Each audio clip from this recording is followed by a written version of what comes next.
All right, welcome back, everybody, to Making Speed. No Alexander, Charles Cruz. And today, we have Mark Oja. Special guest. Did I nail the last name?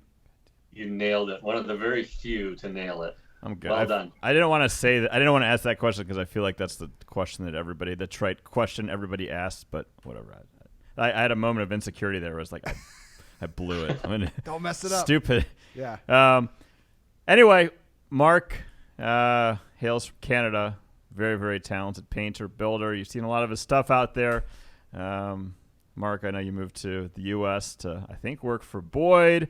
I'm gonna cut through here, and then you're gonna fill in all the details. Work for Boyd for a second, and then you've done a lot of other cool stuff. You're the build manager on Overhaulin. You built a lot of cool trucks. We love trucks here, and you currently own California Speed and Custom. Correct.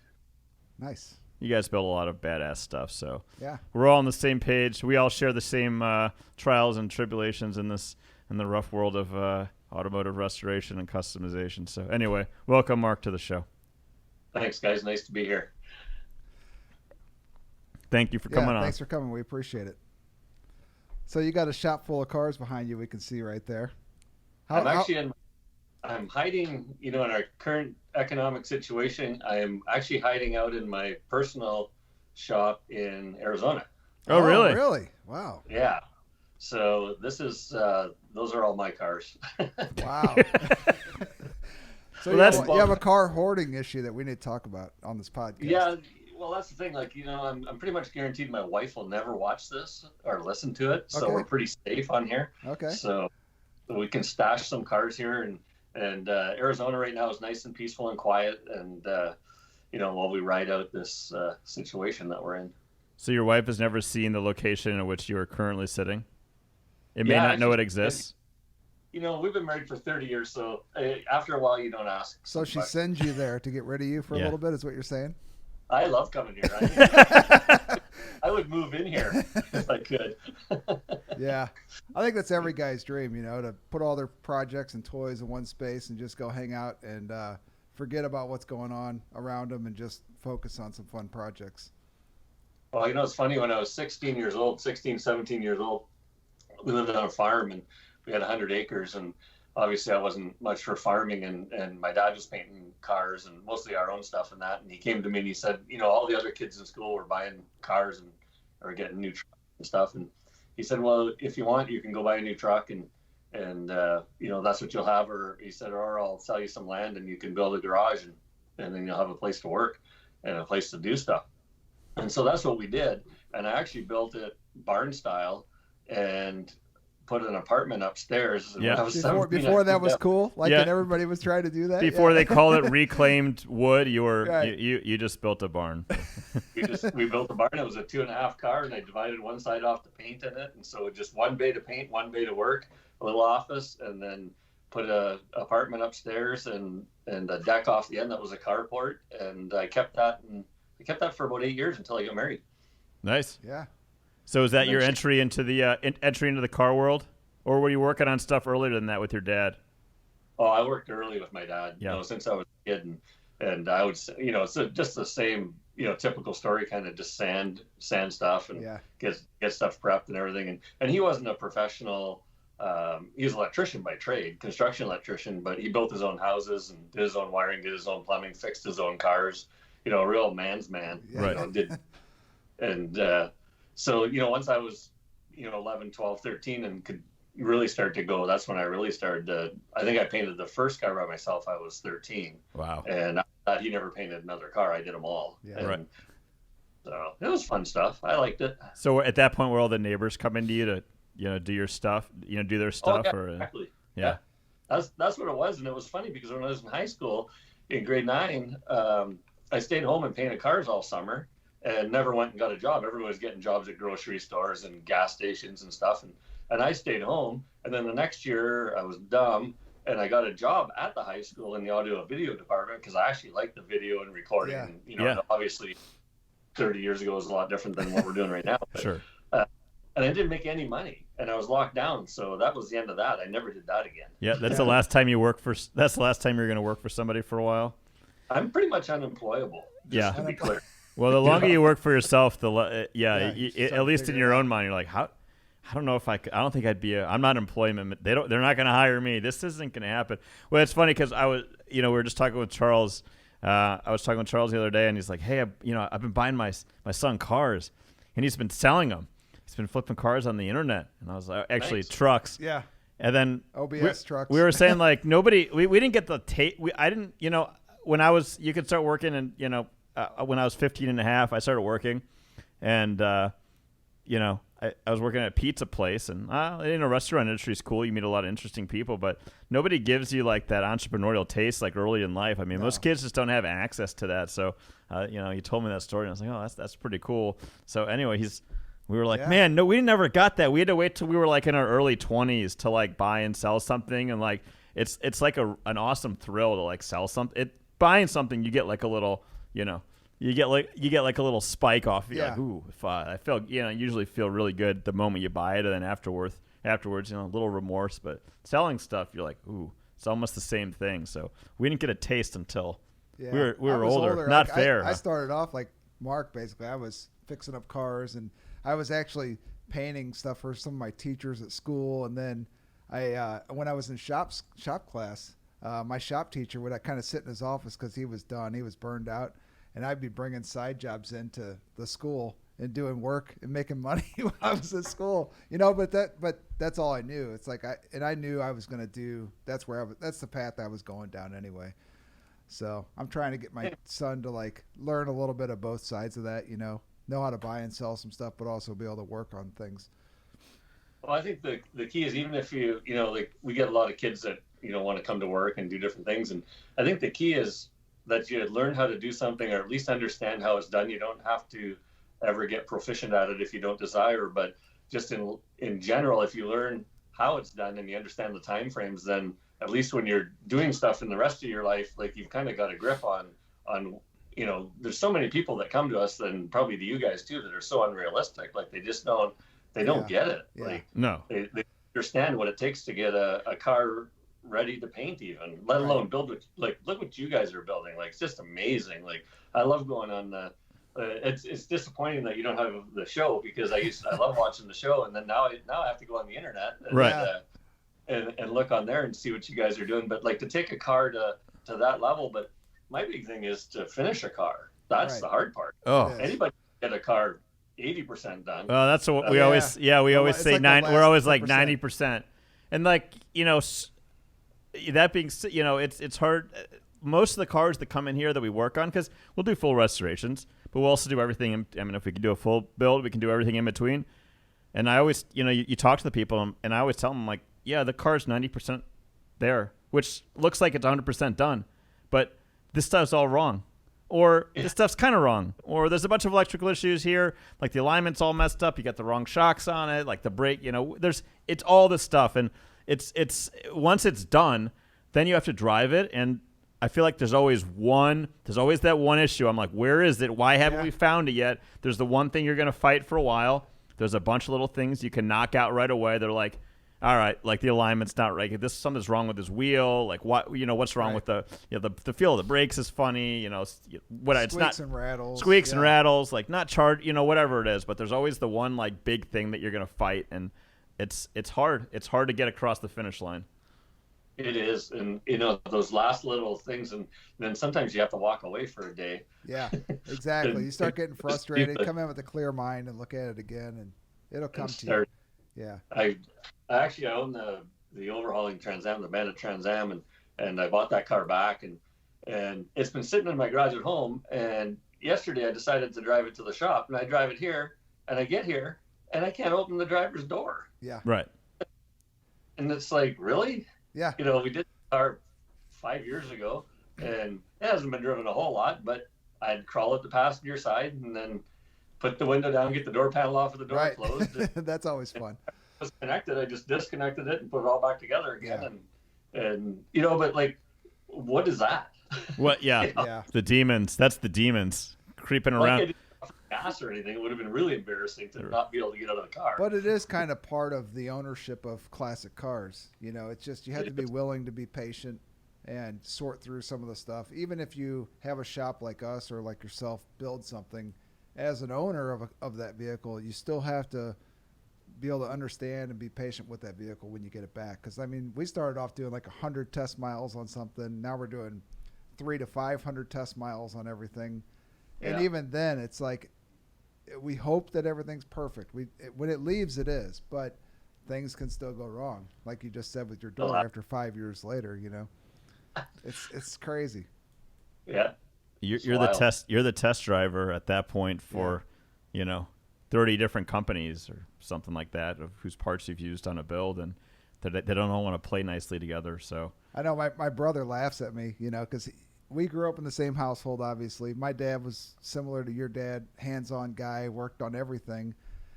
Well, my brother is a PhD in mechanical engineering, so he looks at like what we do and he laughs. He's like, "You guys take all this stuff and try to make it all work together." He goes, "No thanks, that's not for me." It's like, and he gets it. He laughs about it, but I mean, it is true. It's not easy to do what we do. We have good companies we work with. They make good products, but we're trying to mix that good product with 100 other products and hope like hell like everything meshes together. Well, that's the thing, and you have to, like you guys have been doing it a long time, and so after a while, you kind of figure out who has the best stuff. Right. And I just had a conversation with a customer yesterday, and he actually wanted to buy the Bandit car, and I don't want to sell it. I said I'll build you one, and so I gave him some numbers and what there were for parts, and he questioned some of the parts, and I said, well, I'm not your guy then, because like it's getting bare brakes and it's getting, there's certain things it's getting, because if I'm doing it, because I know that I can put those products on and they're going to perform properly, and you're going to be happy with them. If you want to save or you've got a different plan, then great talking to you. But yeah, because you've been around long enough to know where that ends up going. You end up eating labor, like trying to fix problems with parts that you don't like. It's a tough really thing. When you think about our business, it's probably one of the I don't know how you say it, like one of the only businesses that you can think about that probably you're going to eat some labor, and why? Like that's just how it goes. Like I don't like it, but it's just the nature of the business. But like if you go to the dentist, you're there for a certain amount of time and he pays, and even if something goes wrong, they just tell you got to come back. It's not their fault. Right. And you go to a lawyer, you got to pay. And like even a house, like a guy builds a whole house, sells the house, he's still going to get a check with a chunk, and the chunk's clear. Yeah. Right. We get a check with a chunk, and we still have another 10 grand worth of work to do, because we're going to have to take care of that car. Right. Yeah. Yeah, it's really very tricky. It's what's your approach with your customers? How do you explain like the last 20%, 10% to them? I tell them usually that the last 20% is going to take about 100% of the time. It's ridiculous, right? Isn't that right? That's the hard. It's such a. It's like the kiss of death too, because they come in and they see it all done sitting there, and they're like, "Oh, when can I have it?" I'm like, "Well, don't get fooled here. I mean, this is like." It's all together, but we haven't even driven it yet. We're so far from home. The fun begins, right? Well, I've got a really good customer in Los Angeles, and he's got a little bit of a different approach. And at first, I was kind of taken aback a little bit by it, because I'd never seen this before. But it started off, I did a Cadillac for him, 63 Cadillac convertible black. And so, we painted the car, and the car is beautiful already. And then we repainted it and rubbed it out and gave it to him. And I just happened to be by his shop a little while later, and there was another guy there rubbing it out, like just no sanding, just polishing on it. And so I said, "Oh, what are you doing there?" And like just asking, right? Yeah. He said, "Hey, listen." He goes, "Here's the deal. This guy comes in. He goes, he's never seen this car before, and so he's going to rub on this thing. He's going to charge me $200. He's going to rub on it for 4 or 5 hours. Looks great." He goes, "Then next week, I got one more guy, and he's going to come in." Really? And he's going to do a light little detail on it. Yeah, and then I thought, after I thought about it, like I wasn't mad about it or anything. I just was wondering what was happening. And then after I thought about it, I thought, that's brilliant, because it's, first of all, it's a low dollar. Person's never seen the car before. Right. So I've seen that car for 1,000 hours. I don't want to ever see that car again, really. And a picture is great, but other than that, Right. And so he goes through these steps with these cars, and he has different people afterwards kind of go through them. And I thought that's a really good idea, and that's something that that we can share and pass on, because that other person, he took that car to another level. Like, it looked really good. Like, right. But he was looking at totally different things than I was looking at. It's the anti-tunnel vision approach, Yeah. which it's actually really smart. How many times do you see a vehicle that's for sale that's just been completed because the guy that built it is like, by the time it's done, he's burned out. He goes, just take it. I'm done.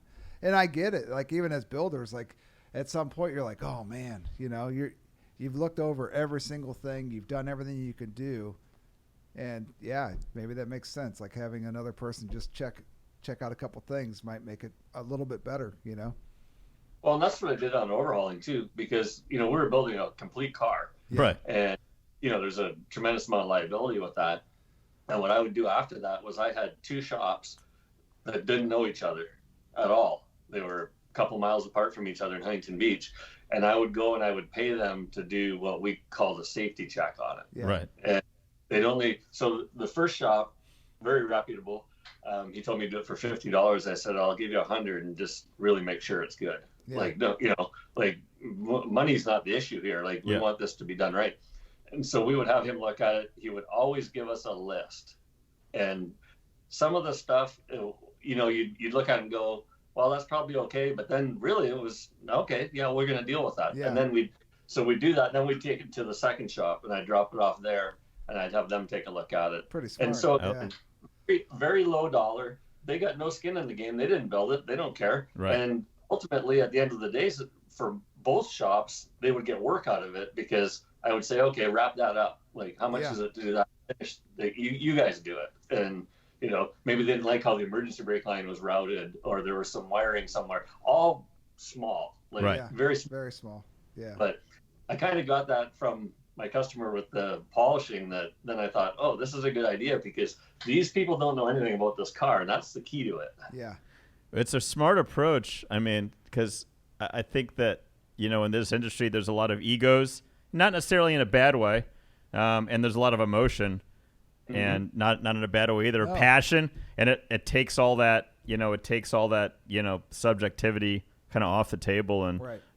allows and kind of gets you out of the clouded mist. It is a weird feeling Yeah. though, because when you're done with one of these cars, it's almost like one of your kids or your wife at that point. It's like, why are you touching that? You can't touch that. It's not yours. Don't take it there. Yeah. Right? It is weird, the attachment that you get to these vehicles when they're done. Because there's been so many conversations, so many hours involved with everything. Well, that's the thing, and then people, employees, and everything kind of take it the wrong way sometimes too. And we had one guy. He's like, oh, you're not taking it back to that guy again. That guy's that's not cool. And I'm like, no, that's the coolest guy we got. Yeah. That guy's gonna save your ass. Right. Right. So it's just a different look at things, and Right. but the key to it is finding the right place. Sure. That's the key to it. You need to find somebody that is not gonna. You don't want somebody that's gonna do you a favor. That doesn't do you any good. No. You want somebody that's subjective and takes a look at it and says, this and that, and I find it works really well. So it's something we do. So you weren't always at this level or this good. Tell us how you got, what was the start? I know you were at the farm, you were working, you built your shop, but then how did you get into the whole custom scene? Did that start in Canada, or did you come to the United States to do that, or tell everybody how you got there? I did a little bit in Canada. So after I actually went to school for mechanical engineering, and I hated it because I realized at one point I'd just be sitting behind a desk drawing pictures of, whatever. Right. I remember drawing a car hauler, the old style car hauler that had the car. And they're like, what's the load on this car at this point? I'm like, I don't know. Who cares? Not going to fall off. Cars, all right. So I got a job at a Ford dealership body shop after that. And that's where I learned a lot. They had a custom painter, John McKay, been there for years. And he had done a lot of really cool custom stuff in Canada, which is odd because there's just no scene. It's very, very small. Right. And very seasonal also. So I learned a lot from him and working there. And I really like the collision stuff. So in Canada, I'm actually a licensed collision repairer and refinisher. You have to go through an apprenticeship. So it's 7,200 hours or something like that. Wow. So I did. That's awesome. Yeah. Yeah, and you go to school 3 times, and I actually skipped the first schooling because of what I already knew, and then I went this 2 more times, and so we had our own shop, and my wife and I, and then I ended up going to. They were dividing up the freeway, and it was going to bypass us, and we were no longer going to be on the freeway, and so we sold, and I went to work at a GM store just painting, and 6 months later I started running the body shop. Yeah. And about 2 years later, I took over service, and then another year after that, I took over parts. So I was basically fixed operation manager, Right? And I oversaw the 3 departments, and it was good because I understood the difference in doing that was I understood how the work had to be done. So, I wasn't somebody that didn't know. You couldn't come and tell me some story about painting a fender or changing a motor. Like, yeah, I know what's happening here. Yeah. So, but in the meantime, I was doing cars, doing my own cars, and again, not a lot of scenes, so we do some trucks and stuff. But I would go down to Detroit to the Autorama, Right? Yeah. and that was just a nice little drive for us, and go down and that's when I met Boyd, was at Detroit Autorama, Oh, okay. and that's really what kickstarted it for me. I got to give him the credit. Like 100% of the credit goes to him. Like, he was my idol. Like, there was there was nobody else. Like, California Street Rods, actually really good friends of mine. And actually, the building we did overhauling in, at least that from California Street Rods, and at least my building from them. And those dudes are cool too, Chucky and Senior and Junior. And they built some really cool stuff. And so they were kind of secondary to me. But Boyd was the first one, like in the 80s when I started following him, where the level of quality just all of a sudden, it just did this skyrocketing where, everything was painted and everything was polished and the bolts were done. And they took everything. I just really gravitated towards those smooth cars, like the Vern Luce Coupe. And then when I saw Shazoom, and I remember going to Detroit and walking around the corner in Autorama and seeing Boyd Air sitting there. And I was just like, I couldn't even comprehend it. I was like, we're like, whoa, like, So we started going to California and going to Boyd's, and luckily my boss at the GM store, he would let me go. Oh yeah, I would leave. That's awesome. Yeah, and we're good friends today. We talk almost every day, text and stuff. And I've been in California for 13 years now, and we still talk daily.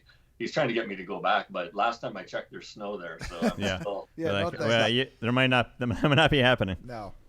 Yeah. So it basically, like, I was just obsessed with that level of car and that level of construction, and I don't feel personally that I've reached that yet. Like, I've got some stuff I'm working on that I hope I can bring to that level. And now I look at somebody like Troy Trepanier. Like, Troy is just, oh gosh, it's awesome. He's off the charts. Yeah.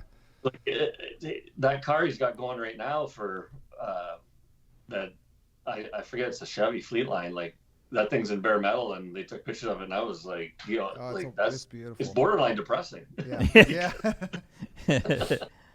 It's inspirational, right? But also, it's so amazing. Yeah, I'm similar to you. I grew up, idolizing Boyd, watching every single thing that he did, and then I guess once I got to the age I was going to car shows and really starting to see some of those cars in person, sometimes I was let down a little bit, not by Boyd, but other builders that I was watching. I'd see the car in person. I'm like, oh man, well, I saw one of Boyd's cars and then I saw this car and it wasn't the same. So I, started recognizing, like, not only was it cool in a magazine, but when you saw it in person, it was like top notch stuff, and it's the same thing. It's like you set your goals kind of off of what you see there and try to get to that level. And even looking back, I mean, Boyd in the 80s was at a crazy, crazy level for the time, especially with the materials and the tooling and all the stuff that he had back then to work with.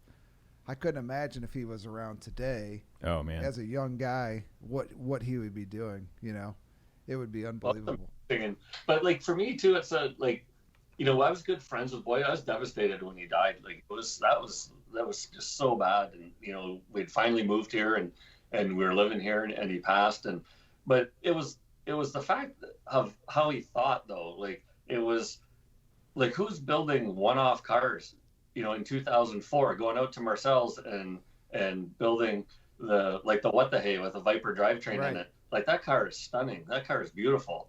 And the Luma truck. Yeah. And the Luma that's cool. And but you think of, like, back then everybody was still just building 32s and stuff. They weren't like nobody else was doing that. And you go in the shop in La Habra, and when you walk in and you think about it, like there's an apparel store, and then there's a retail car store, and they're making their own suspension, making their own wheels, and then they're building. Right. And that's gotten to be a very fine line now. There's not really a lot of shops like that anymore, and it was 50,000 square feet in 2004. Yeah, it was massive. I've been there myself a few times, and it was really impressive. It was amazing, and just the fact that he could keep all that going, and there's obviously speed bumps along the way and all kinds of different things going on, but look what they created, and to me it was just amazing. Like, who was taking, like, this whole craze with I still call them CK trucks, everybody calls them OBS trucks, but because to me, old body style, you're going to have to be about 20 years younger than me for that to be an old body style. Yeah, right. Yeah. And I worked at a GM dealer. They were C and they were K. That was it. Right. Well, funny story about that. Alan Cape, which is a guy from Missouri, was actually somehow friends with Boyd and was selling him a lot of those trucks, those, OBS trucks back in the day. His dad owned a dealership in Missouri. And I don't know the whole story, but I know he sold quite a few trucks to Boyd, and Boyd was, doing his treatment to him. And it's pretty fascinating that he was doing that back then to newer trucks, that he kind of just saw a path and ran down it, and it worked. I mean, that took off, back then. It just took off. It was crazy. And, like I've got pictures of Dwayne in the back of the original shop on Monroe, and there's 4 brand new trucks. They get the bed off, they take the bumpers off, they're working, and got pictures of that silver one that Lynn Pugh owns now, that they're chopping it, and it's got the window sticker in it. Yeah. It's great. It's just so awesome. And in the background, Larry Naff's making Godzilla. Yeah, right. And you're like, what? But looking back though, in the 60s and 50s, I mean, that's what customizers did, like Starbird and those guys. I mean, they were cutting up cars that were 2 and 3 years old. Right. A lot of times. So maybe that's where Boyd, I don't know, got the inspiration to do it, or who knows where his head was at that point, but it was cool. Oh, it was amazing. And just the fact of all the stuff that he had going on all the time. Like, it was just, I never seen anything like it. Yeah. Like, it was wild. It was so cool. But so how long, when you moved to California, how long did you work for him? Well, I would come down and work and go back. Right. But so I actually came down. I got here in November, and then he passed away. The last day I saw him was Christmas Eve. Oh man. Him in person I saw him and like Joe and him and my wife and that we were all at the shop, and it was Christmas Eve, and we all said Merry Christmas to each other and went home. And I talked to him on the phone in the hospital multiple times after that, and he kept thinking he was getting out, but I never actually saw him again. So that little stint was only about a month. It wasn't very long. It was horrible.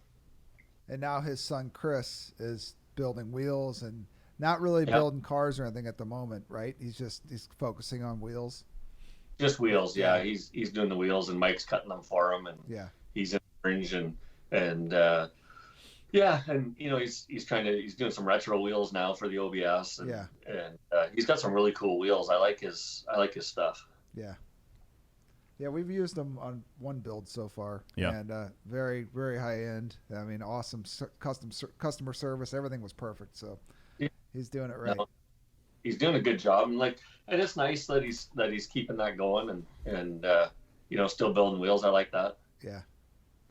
So after you were with Boyd, obviously that was the short stint there for a month or so. What happened? How did you? I mean, you stayed in California, but how did you stay there? Well, the only way we could stay. So basically, I didn't know anybody. I only knew Boyd, and so it was. That wasn't a good scenario either in hindsight. Right. Yeah. Or of a social network at that point, but we weren't connected then like we are now even, and so we got an attorney, and the only way to stay in the U.S. at the time was to open our own shop, because I would have to find another shop that would sponsor me like Boyd did. Right. And I'm pretty much an unknown. Meanwhile, with him, I'd been going back and forth for a couple of years, and we knew each other really well, so it wasn't a big issue at that point. And so we decided to open our own shop, and we did that, and I gotta be honest, it was very difficult. It was and some days I wonder my sanity in that. I guess I wasn't I was too naive to stop. Right. Right. So How old were you at that point? I would have been, let's see, I was, let's see here, 42, Okay. Yeah. 41, 42.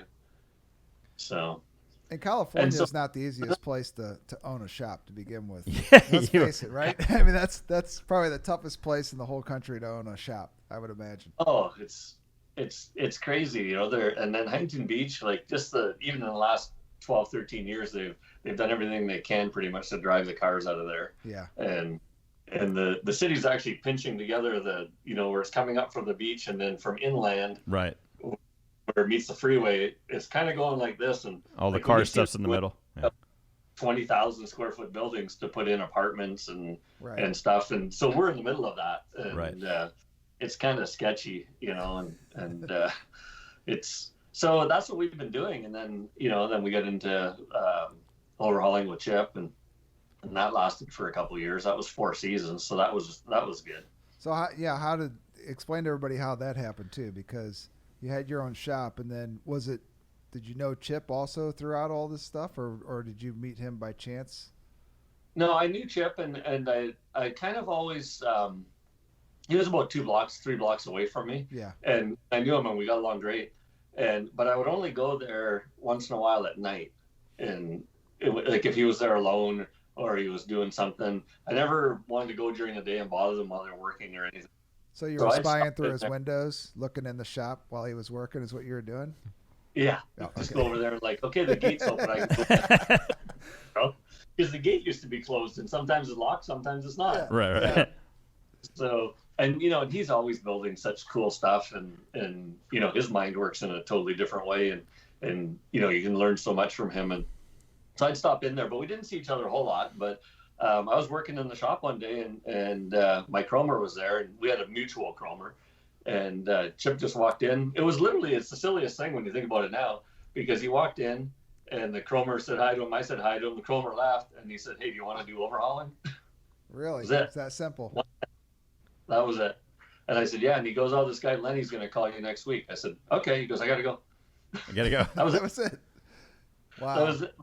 It was one sentence. And, and the funny part was I was on American Hot Rod. Right. And Yeah. like when I would go down to Yeah. Boyd's and I've got a very limited camera appearances on there because I was doing Rocky Walker's 55 Chevy and I was back in the corner. And at that point it wasn't a TV car. Okay. And I was fine with that because I was kind of a little overwhelmed actually. Uh-huh. And so I was okay with that scenario, but I'd never looked at overhauling as something that I wanted to do.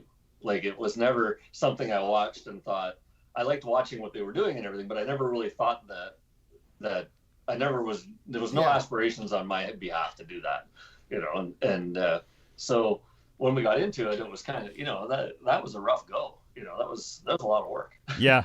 Yeah. How did you manage to did you keep your shop going at Mm-hmm. that time too? Oh my gosh. That's crazy. Yeah, it was small though. We only Yeah. had a couple guys in there, and so when we first started, we couldn't find a building, and that was the worst part because there's just not buildings Right. laying around up, No. Wow. in Huntington Beach, and so we actually got a building in Westminster about, I think it was 6 miles from my shop. So, but we couldn't paint in there. There was a body shop in the same complex as us, and we used that a couple times, but then we couldn't stay all night, or they Yeah. had parameters. So then we started painting at my shop. And so we did that for first 2 seasons. And then the 3rd season, that's when I talked to Bob Scanlon and talked to Chip and I made the deal to lease the California Street Rods building, the big building. Yeah. So that was 12,000 square feet. And my shop was their building also 5,000 square feet right next door. So Right. 2 shops side by side. And so we moved down there. That made our lives a lot easier doing that. I bet. Like- Yeah. It was a big difference because we weren't going back and forth and we could stay under one roof and it was a lot easier doing that. So, So how many hours a week were you guys kind of working in the thick of it? oh, Endless. Oh. I 18, 20 hours a day. Like all the nonstop. hours. Yeah. It's the only way to get that Yeah. stuff done. Yeah, it was, you know, and so what I started to do, I looked at the show a little bit differently than everybody else looked at it. You know, when they did it originally, they moved from shop to shop. They didn't have a fixed location. Right. And so now we had a fixed location, which was good. And then I started stacking the cars so what we did was it's a 3-week build. And so the first 2 seasons we had a production company that, I was actually hired by the production company. I've never worked for food design or anything. Right. Like I worked for the production company as the build manager and leased them one building for the paint and stuff. So then we started doubling up the cars so what I would do is I would get a car ahead of time, and then we'd work a week, the first week, and then the second Wednesday we would take the second car apart. Yeah. So we would just move everything out, film blowing that car apart, and then literally the next day move everything back or that day even, and go back into that first car. And we actually started doing, when we moved after the second season, when we moved down to the big building, I actually would get 4 cars up front. Right. And Oh man. that way I could start ordering parts, and we could look at the cars and we can have them cleaned, and because we weren't stealing them per se like we were before, people knew we had their cars. Yeah. Right. And so I tried to turn it into a body shop. I basically turned it into like a collision shop, because that's kind of my background is Sure. like I'm at it going, like, we don't have to have this happening this way. We can make this work a different way. It's the equal amount of work in one way, but it's easier in another way. Right. Sure. So, you know, like when you go to a sandblaster with a car, you blow that car apart in the first day and it's got to go get blasted. So that first car, that guy's got to stay all night and blast it or whatever and have it ready for you. But when you're doing the second car on the second Wednesday, well, now it can go there. If it's there for 2 days, well, whatever, it doesn't matter. Doesn't matter. Right. And then we get it blasted, then I can take a look at it and say, okay, I need all these panels, and then I can get in contact with whoever basically we would just get everything that we need no matter what.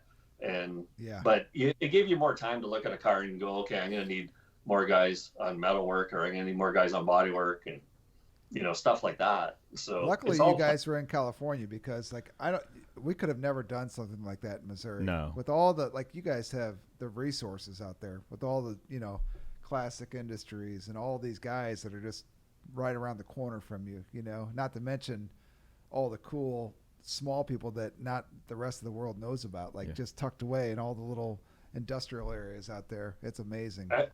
Everywhere you go and you drive around. So if you get to know the guys pretty quick, and like you say, classic industries, just amazing, just a stand up guys, just whatever we needed, they gave it to us. And, and then you never get so excited when you hear we're adding Mustang. Oh, great. Yes. Yeah. Really? Can you add Corvette? Yes, right. We're adding Corvette, and you just get so excited because they're right there. They're a block away. Yeah. And they're across the track. They're so close. And then OPGI, same thing. Right there. Those guys stand up. But there's a carburetor guy that's the very best carburetor guy. He's one of the best carburetor guys in the United States. Little 1,200 square foot shop builds you a carburetor. Right. Perfect. Drop that off. There's a tranny guy. There's all the chrome guys. My chrome guy, I don't even know how he got half that stuff done. I don't know. Yeah. I don't want to know. But it happened. Yeah. He was taking it down to Mexico, really sure bringing it back. happened. Yeah. Yeah. But see, that's the thing. To get that stuff done, I remember he picked up a set of bumpers one night for that Dodge van we did, and they were already welded and polished and everything. And he literally picked them up at 8:00 at night, and they were back at the shop at 8:00 in the morning. No chrome. way. Oh my gosh, that's crazy. Yeah. Wow. It's just crazy, because we're 714 motoring, Alan, just motorsports actually. 714 motorsports, the interiors just incredible, just incredible, and just do whatever you need to do. They just got it done. It was so cool. Yeah. Yeah, we've not been that fortunate around here. It's tough. I mean, we can get things done. Luckily, we can get stuff shipped quickly. But when we were doing our show, it was not easy getting parts. We had to really try to plan ahead, and it didn't always work the best. But I mean, we ended up getting things done. But same thing, long hours, because the part you're waiting on would get there late, or something wouldn't work right, and you can't get around that. The work is what the work is. Still, you can't shorten up that time frame really. No. That being I said, used to do a lot of deals people. Like I'd make like their Mustangs and Fast Fords in Santa Ana is a really good Scott Drake vendor. And I would go to him and say, hey, before Classic had Ford stuff, I'd go to him and say, hey, I've got this order coming. This is what it is. And can you just, you give me the parts now. And then when that order comes from them in 3 days from now, then we'll drop it here. And they're like, yeah, no problem. So we had a lot of help.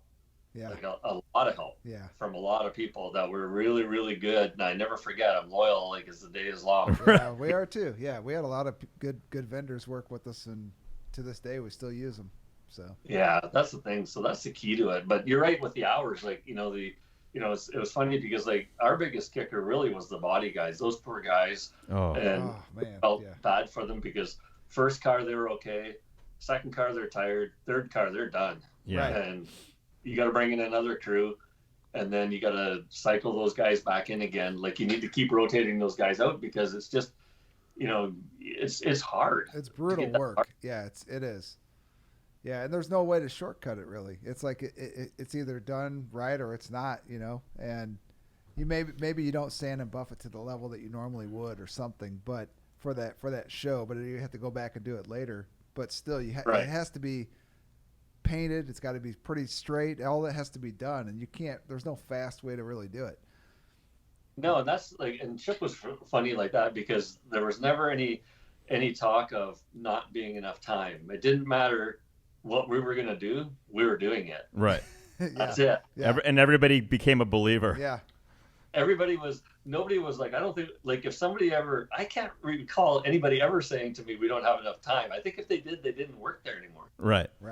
It was like, no, we're doing this. Like, yeah. It doesn't matter. Yeah. Like, it doesn't make any difference. Like, we're going to do whatever he says to do. And that's what we're going to do. It doesn't make any difference. We had stuff like that too. We'd hit deadlines on the show, and Noah and I have talked about this quite a lot actually. But I don't know. There's something about like, even though it's crazy at that moment when you're doing it, when it's done, you get a rush from that. Like just knowing that you pulled it off, and it may not be exactly the way you wanted it to go, but you got it there, and it was done enough to do the filming or whatever you were going to do. And that's pretty amazing because you look back at it a year later or even a month later and you go, how in the hell did we do that? How did that work out? That was we always talk about it too. There's like the warm fuzzy feelings. You're like, wow, I can't believe that actually happened. I can't believe that got done because in the middle of it you're like, oh boy, I don't know. Yeah, because there's always that one thing it seems like that happens that you're like, oh, we're done. It's over. We're never going to make it. Something goes wrong 90% of the way through. Yeah. Like, oh no. In your head, it's going off. It's the flag's waving like But then it's like you just got to put the blinders on and figure it out from there, and you'll find a way. We set ourselves up when our show was pitched because we were like, it'd be really cool, like we got to build all these cool cars, but then what we got to do? We got to go drive them. We got to drive. We have these like elaborate driving scenes, and it'd be even better if we took them to the track. So we'd have these. so then we had cars that like they looked awesome. They were the 80%ers or the 90%ers.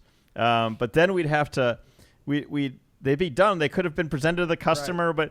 But we pitched it the wrong way. We wanted to we were overly ambitious.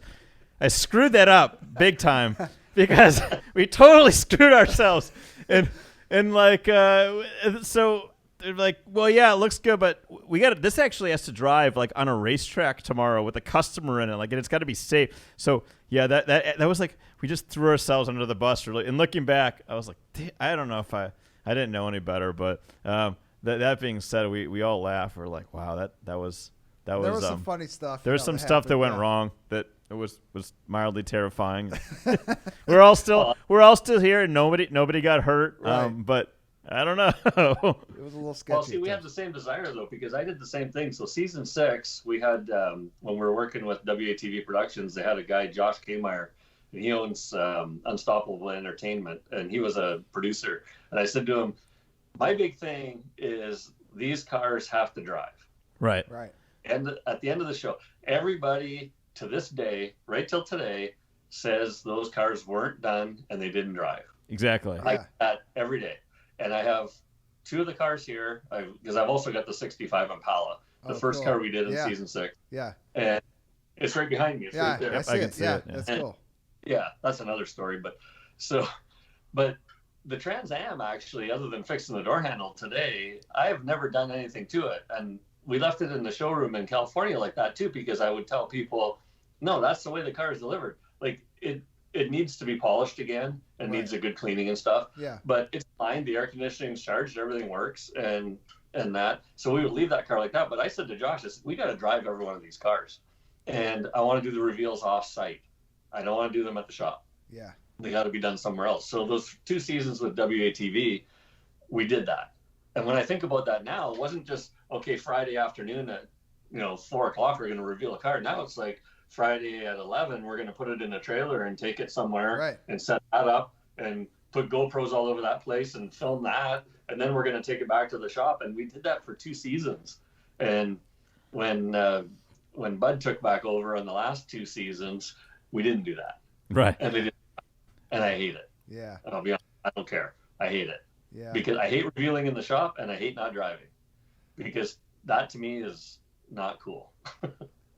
Yeah, even like on American Hot Rod, a lot of those, Boyd would be out driving, or even throughout the show, they would show cars being driven, and I think that's part of it, to see that piece of art rolling down the road is incredible. I think for the person that's watching it, because they'll usually show a teaser, maybe like you won't see the whole car, but you'll see like a little piece of the car go flying by. Right. Yeah. And then, 5 minutes into the show, you're like, well, how the hell is that going to happen? These guys aren't going to drive that car. Like it was a really good hook to have, So, but man, that made it hard and so stressful and that much more. So we'd be exhausted driving these cars, like stayed up all night long, trying to make. There's some weird thing that wasn't working, and Right. like I said, you got it loaded in the trailer. Then you're hoping hoping we get there and it starts and rolls out of the trailer, and so. But one of the trickiest thing for me was like, you'd be with a customer.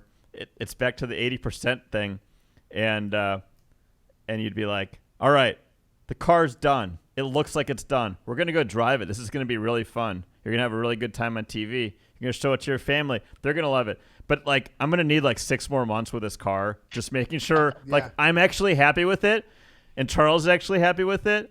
And I'm going to put a bunch of miles on it, and we're going to get it fully detailed and make it look amazing and give it back to you. Yeah. But it became like a really strange like mental hurdle, because they like remember themselves on the show driving the car and doing this and that, and then we'd be fighting something or getting something adjusted or waiting on like a part. So it was a weird like customer service aspect, at the end, because Well, they're thinking it's can't tough. be that far right. away. It can't. I drove it. It can't be that far right, away. Right. Yeah.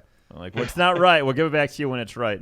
We'll move quickly and get it done. But it was a weird, kind of a weird thing that we didn't know until we came across it. But Right. So. Well, different circumstances. Like our shows are totally different, and when you think about it, because we didn't really have a crew per se. Like we had the A team, there was 8 of us, and some of those guys were evolved a little bit. Yeah. But I always kind of looked at something like what you guys were doing.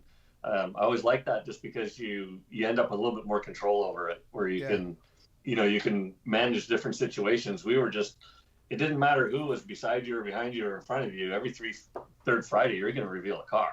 Right. Like, if somebody doesn't show up for work, you better find 2 other guys to come in and help. Like, because that deal's going down no matter what. Like, there's no, and there's no repercussions on the other end, because they don't work for you really either. So, Yeah, how hard was that to find enough talent or people to work on these vehicles? I mean, did you guys use Very that? Yeah, I bet. Even being in California, I'm sure it was tough, because guys have commitments, they have jobs, whatever. It takes them 4 hours to drive across LA to get to you. There's a lot of reasons why I'm sure it was difficult. Their wife is pissed because you kept them in a shop sleepless for 3 days. Oh, that's the thing, because they don't understand the significance of it, and then everybody. So it was very difficult to find people, but it was also difficult to find people that really wanted to strive to do the absolute very best that they could in that time frame. Yeah. And that's hard to get somebody to buy into that scenario. You have to have the right amount of personality for that to realize that you have to be more than a team player. Yeah. Like, on the next level, you have to. Like, I looked at it as a personal goal, like that. I don't want to look back. Like, there's things we look back at that I'm not happy with, but most of them are okay. I can live with it. But, it's like you just always want to do the very best you can. And Chip was a good leader in that respect because he'd come up with ideas even at the last minute. So this is a perfect example. He'd come up with something at the last minute and he'd have the one guy that's like, well, this is ridiculous. We don't have enough time. Then you've got two more guys going, yeah, let's do that and get it done. Yeah. Well, those are the on. Yeah. Right. Yep. Those guys actually get it that we're doing something cool here. Yeah. And, and I've actually had some of those negative people reach back out to me now because they're like, oh, now I get it. Right. Yeah. Something's happened in the meantime after that they've realized, but the other problem when you don't have employees, they're not your employees technically too, is there's a lot of people that have their own agenda. Yeah. Right. Oh, for sure. Yeah. And that's not cool. No. Well, we even had that conversation with our guys a lot during the show, was like, just try to think about 5 years from now, okay, from this given moment, and think about how you're going to remember this, because let's face it, the more time that passes by, you're going to look back and go, oh, most people will, that are positive people will say that was really cool. There were some things that probably didn't go 100% right, but hey, the experience was awesome, and I think if you kind of tell yourself that as you're doing it, it helps, because it is a cool experience, even though it's very hard work, a lot of stress, pressure, that kind of thing. I think that accomplishment and just being around all those other talented people, that's a great experience. Well, it helps in the everyday business, like in the hot rod business, because I get a lot of people reach out to me and ask me how we did it, and because they don't believe it, Right. And I get that all the time. They're like, I don't believe you. Okay, you can watch it if you want, and you can, and I can tell you what happened. And was every car 100% done? No, there are, we called it revealable. Revealable. Yeah. That's revealable. That's about right. Yeah. Work the brake, it runs and drives, and afterwards we're gonna have to go and do the emergency brake and get a front end alignment and make sure the wipers work and make the windows go up and down. Yeah. That's not a negative, because you just built a car in 3 weeks. 3 weeks. Yeah. 3 weeks, and we never failed. So I never failed. I never missed a deadline. We did 4 seasons, 10 cars a season, and the Lotus was 2 episodes, so there wasn't 40 cars. It was 37 or 38 cars, but never failed. And we got those cars all done. And so if you can get the right staff, but the staff is the hard part. It's just so hard to get the right people. I do this because I love it. We're never going to get rich doing this. We're never going to be, there's way other better jobs for a living, really. Sure. Physically it's hard on you, mentally it's hard on you, and you're relying on customers, and it's kind of, it can be difficult. And so when you have that little ray of sunshine, those little deals, they were pretty fun to do. Yeah, it is it's a very difficult business, but I mean, you go back to this, I call it the sickness, sometimes the curse, a couple different things. It's you fall in love with these cars, and it's something that just doesn't go away for a lot of people, and that's what keeps us all here and doing it. And like you said, there is a lot of other ways to get to make money or get rich, whatever you want to call it. But at the end of the day, this business is a lot of fun. It is, and then you end up with a body of work out there that's out and roaming around, and people are enjoying it and using it, and you've created something tangible. That's what I like. Yeah. Is that you have a product in your hands, or you've actually created something and it's got your own spin on it, and it's cool, and somebody else is enjoying it. So a lot of satisfaction there. Well, and I think when you get that one customer, not every customer is going to be the same, but you get that one guy that's just super appreciative, comes by the shop, thanks everybody, has a good time through the process. That kind of keeps you going too.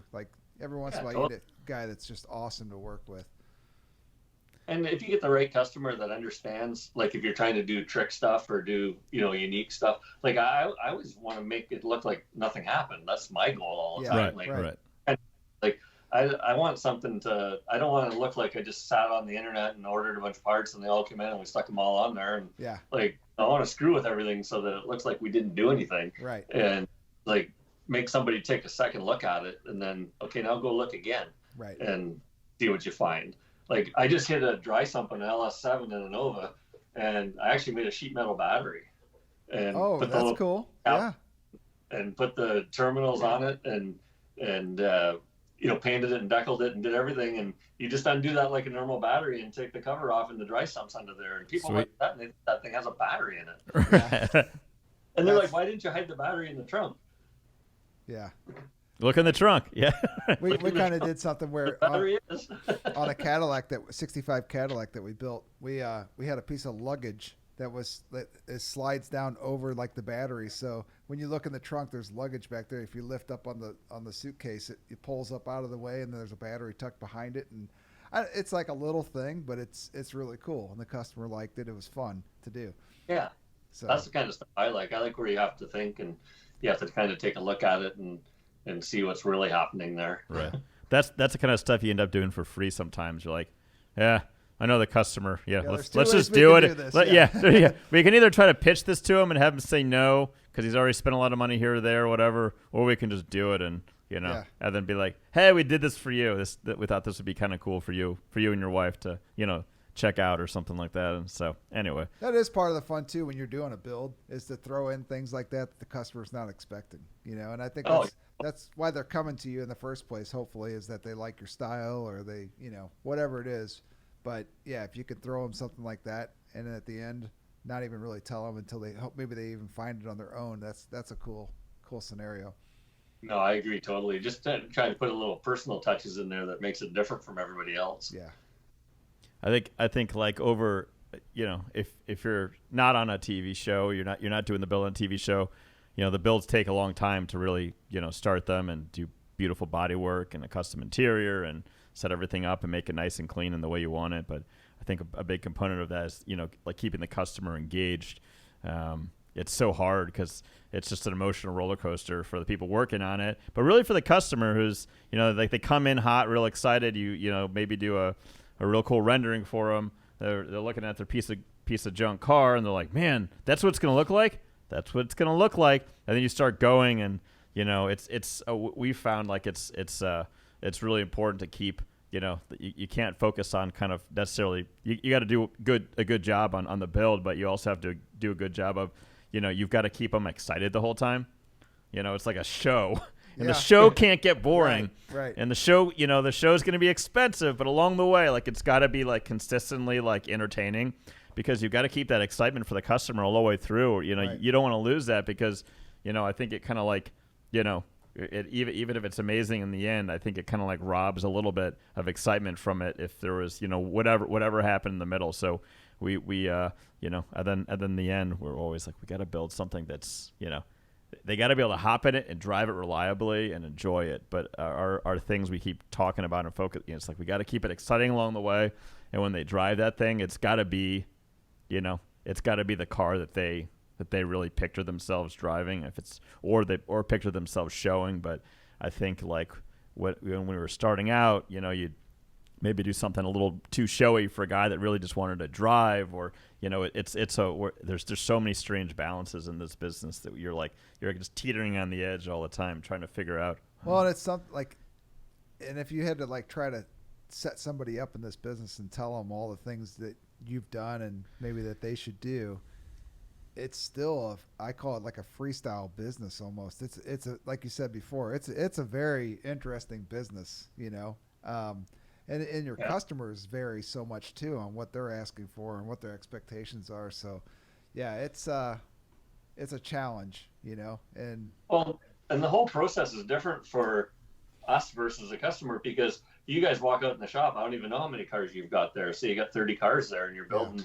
20 cars, and you've got a bunch of other cars. So, when you walk out in the shop and you see all that stuff and your mind's on every one of those cars, you're like, I got to do this with this guy and this with this guy. But that customer's sitting at home. He's maybe only got one car. Yeah, right. His mindset's totally different than your mindset. Yeah. Because he's just like, oh, I just have one car. I want my car. Like, right. And I want to drive that car right. and that. So we kind of I try not to. I tell the guys, so what you guys have to understand is that when you walk in here in the morning, no customers here need any of this. Right. Nobody needs anything in here. Yep. Nobody's driving to work tomorrow. Nobody's doing anything with these cars. So you got to be thankful and appreciative that you get to come in here and work on these cars and we got to do the very best we can and keep this guy enthusiastic about this project, because guess what? He doesn't need it. No. Yeah, that's true. He doesn't need it. And when and if he decide he doesn't want it, he probably really doesn't want it, and he wants it all gone. So, like, yeah, it's got to be engaging. It's very difficult. It's a beautiful thing too, because collision shop Mark knows that that's a nice thing. That's a benefit if you use it the right way. Like that they don't need those cars right now, as long as you don't abuse that, and get it back to them in a decent amount of time. Yeah. So. And that's the thing. That's why this whole situation we're in right now with the economy in the world is bad, because, this is where you tell the real players, because the real players are still going. Oh, yeah. And they're still building. Right.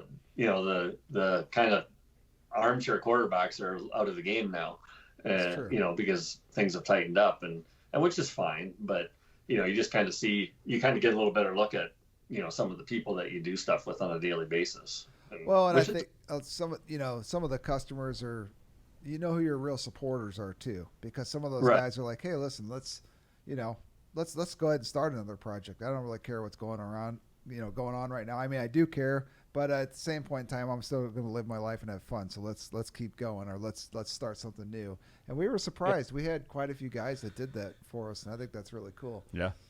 Yeah, that's great. That's terrific. Yeah, we were kind of like, I don't know what's going to happen here. Let's.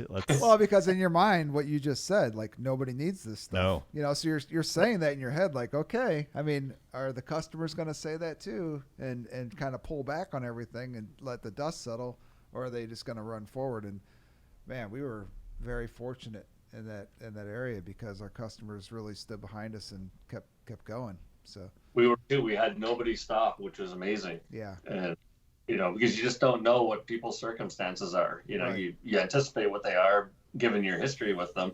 But I've got two cars in here that I've been doing cars for this one guy for 9 years now. I don't even know how many cars we've done. Yeah. And I don't know how many. I think complete cars we've probably done 6 or something like that. But we've probably done 40 cars if you look at everything we've done for. Wow. All the small jobs and that, and he's not stopping or anything. Yeah. Right. And which is nice, and that way we can, you don't have to worry about it. Exactly. Yeah. Yeah. I do have another question for you.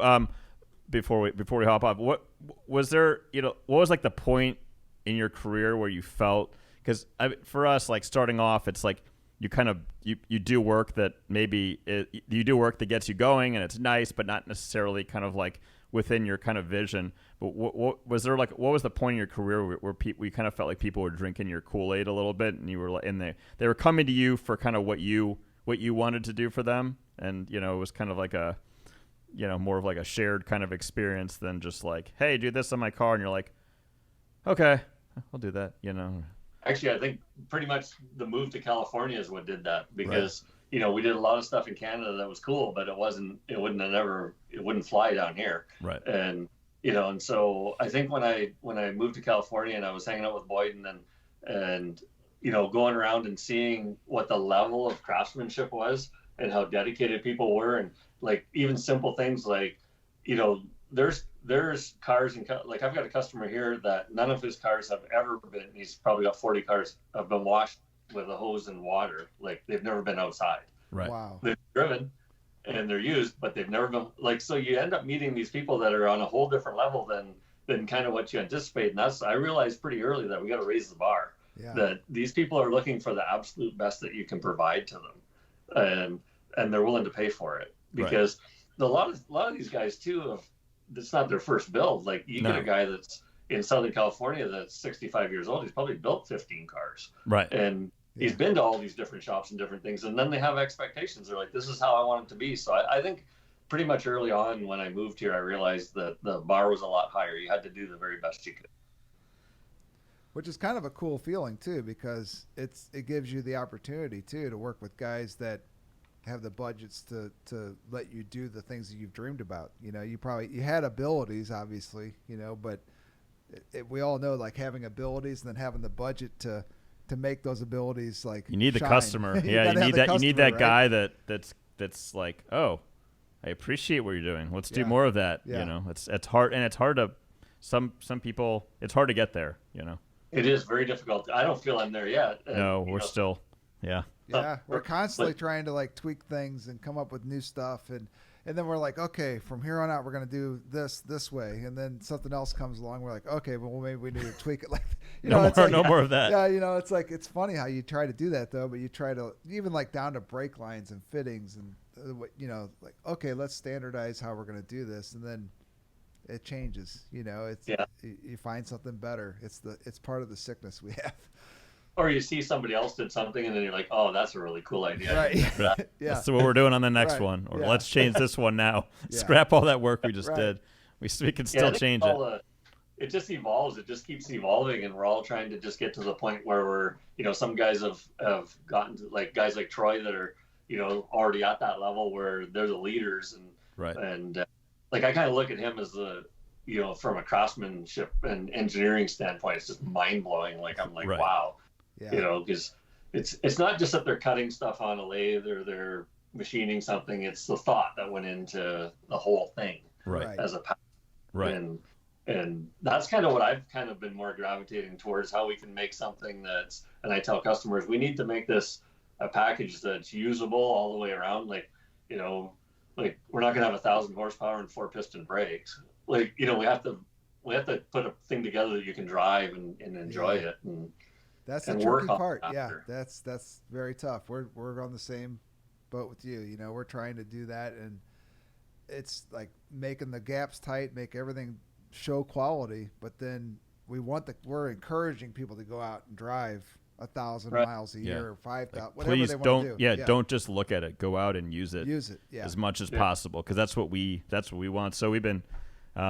We've been driving stuff. Now it's not just like one person going out and putting 300 miles on it, or driving really far away and back. It's like I'll drive it, then Charles will drive it, then our service manager will drive it, then I'll drive it again, then our tackle. So by the time we're done, it's like we haven't gone take it to the other shop, kind of look our stuff over, and pick it apart. But it's like I really want to like put a car in someone's hands that it's like.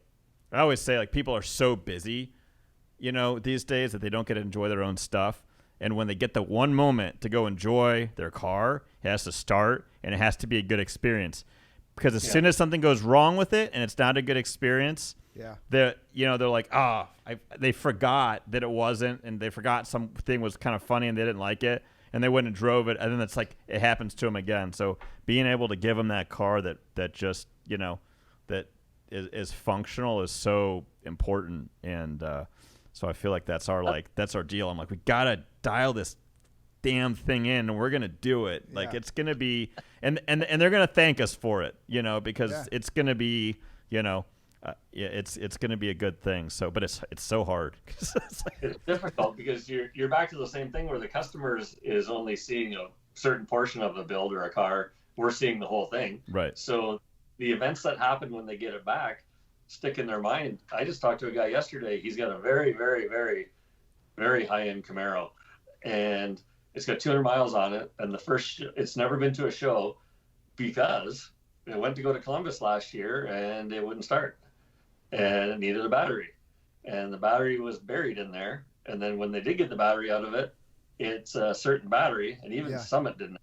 Right. And so when he told me about that car yesterday, I knew he had that car, and I know who built it, and it's a phenomenal car, and that's like a fluke thing, but like it's a beautiful, stunning car. But when you think about it, his first comment to me about his own personal car was that the battery went dead. They couldn't get a battery, and he didn't go to Columbus. It wasn't all the cool custom work on it, but it's such a cool. It's kind of like, I don't know. It's a weird thing because the lack of functionality, quickly eclipses like any cool custom work you did, right? Right. Yeah. It's like, well, I looked at that. He told me that, then I started thinking we got to take a closer look at where we're putting some of these batteries. Like I looked at it as a positive for us. I was like, also with the size of the battery, like we got to start using like OBS Group 24s or something so that they can go and stuff a battery in the thing. Well, like this. Go to a car show. Yeah, we've been recently looking at all that stuff too, and if you're going to do the battery kind of far away from all your components, what size cable are you using, and just really because we're trying to put more and more technology in the cars with certain fuel injection systems and things like that need the voltage to even start. So, and even like remote battery terminals, just making sure those are accessible and all this stuff, so, because we don't want to be the guy that says, oh yeah, go drive your car, and then have that experience of like, well, I couldn't even find my damn battery in the car. It's like, We had a really bad one here last summer for it was for the Run to the Sun, and really bitchin' 54 Chevy pickup that this guy had built, and it was awesome. Like, it's a beautiful, beautiful truck. And a friend of mine owns it, and he said, "Can you just change the wheels and tires?" That was his thing. Like, he's got, I think, 3 different sets of wheels and tires that totally change how the truck looks. Right. So he said, "Can you change the wheels and tires?" And the truck was on hydraulics, not air, on hydraulics. So I'm like, so he brings it in, and he puts it up, and we change the wheels and tires, and he hammers the thing on the ground, and it just looks bitchin'. We're taking pictures of it and everything. Go to put it back up, it smoked the pumps in it. Whoever built it, there was no limit switches on the pumps, so when you hydraulic it up or hydraulic it down, if you hold that, it just smokes the motor. Oh no! And I'm like, really? This thing's like 1/4 inch off the gun. We couldn't even get a jack under it. Like, I said, imagine if you were at the car show and this happened, and you were like, really? Like, this is crazy. And so we took it all out and we put air in it. Right. But I made jacking pads for it. So I did 2 things. I set the air ride up so that it'll roll hammered. Right. It'll drive. That's first thing. And we had to redo all the fender braces and everything. And then I put jacking pads on it so that if it is hammered, you can get a floor jack and lift that thing up. Smart. Yeah. Wasn't a lot of work. Right. But it saved your butt. Yeah. If you had a malfunction. Yeah. Well, he couldn't even take it. Like, he had to let me do the work because he could get it out of here. Well, it looks like we're going to be fixing this for you. Right. Just hand your wallet over. He can't go in a tow truck because he can't go at the door. Right. But that's the fun stuff that we deal with. He's a great guy, great customer. It's a really cool truck. But now it's where you can drive it. Yeah. Right. It's easy. It's easy to build yourself into a weird corner with stuff, Yeah, for sure. Well, we thank you for coming on, and we'll have you back on again. We got a lot more to talk about. Yeah, we could keep going. We could go for we could beat the Joe Rogan 3. We could go 5 hours. we need food and water and other something. I gotta call my wife. Right. We have to figure out how you sell this podcast for $100 million to Spotify. That's what you got to do. Exactly. I think that's what we need to do. Right. So, well, we really appreciate it. Thank you. Yeah. Hey, where can tell everybody where they can find you if they're in California and they want someone to build something that's really nice? Just CaliforniaSpeedandCustom.com. Okay. That's the easiest way. Okay, and what's your cell phone number? We'll tell everybody that too. Yeah. Okay. Usually. 100. Yeah. We'll usually we go back and do some editing. We'll flash it across the screen a couple and times. Your home address and everything. We'll put it out there. Yeah. Okay. Yeah. Well, thanks for having me on, guys. I really appreciate it. Mark, thank you very much. Thanks for taking the time. Yep. Yeah. Nice seeing you guys, and we'll see you again soon. All right. Take care. Thank you. All right. See you. Good night. Yep.